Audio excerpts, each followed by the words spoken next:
5'2", eyes of blue, but oh, what those 5 feet could do.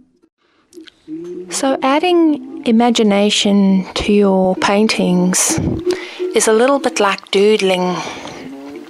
It takes a lot of playing around, experimenting, creativity aspect of art, all kinds of art, comes from the right-hand side of the brain, the imagination. In order to access this creativity, it basically comes from a space of no mind, just like when a musician jams and improvises and makes up this beautiful music out of thin air. The musician is basically playing with a space of no mind. So once one has covered a lot of technical aspects of one's art form, the imagination starts to flow through automatically by focusing on things like what shape is it, what tone is it. It actually slows down the mind. It's a type of meditation which basically puts one into more of an alpha brainwave state, so the imagination can begin to start flowing through automatically. That's the paradox of working with the technical aspect of any art form, including music, painting, dance, is when one focuses on the left-hand side of the brain, the technical aspects of it, the creativity eventually starts to flow through.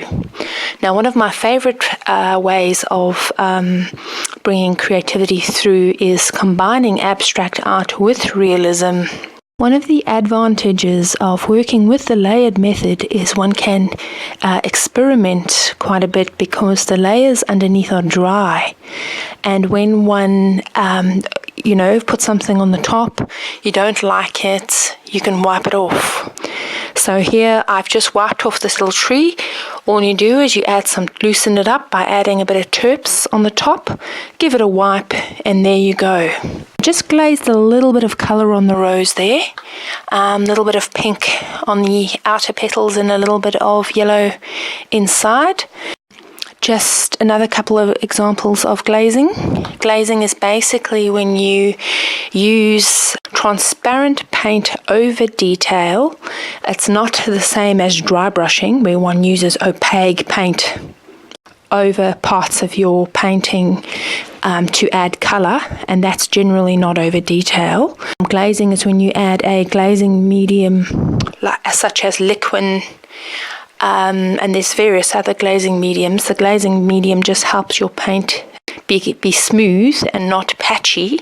And just for example, this little girl's dress, another example of painting a transparent colour over detail.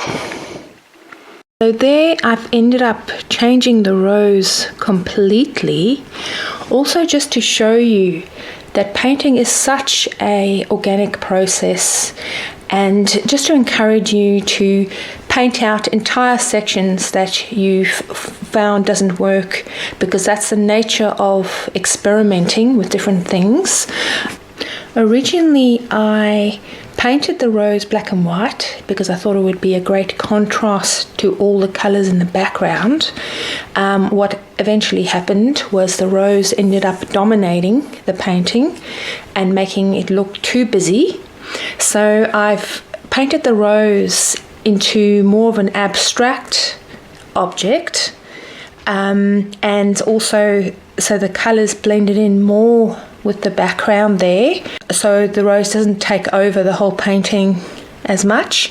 Also, I ended up glazing a black glaze over the background and under the rose there and on the left hand side of the painting, which basically reduced the tonal contrast of those areas so they don't look overly busy, and also so they don't dominate, so that the foreground can begin to come forward a little bit. And then I softened and merged the right hand side of the face partly more into the background as well. Just thought I'd throw in one final example of tone here. You can see this portrait that I did of this African lady. There's all kinds of unusual colors in her face. Turquoise, purple, orange, all sorts of colors I put in there. It doesn't look strange, even though it should look strange because faces don't normally have all those colors in them.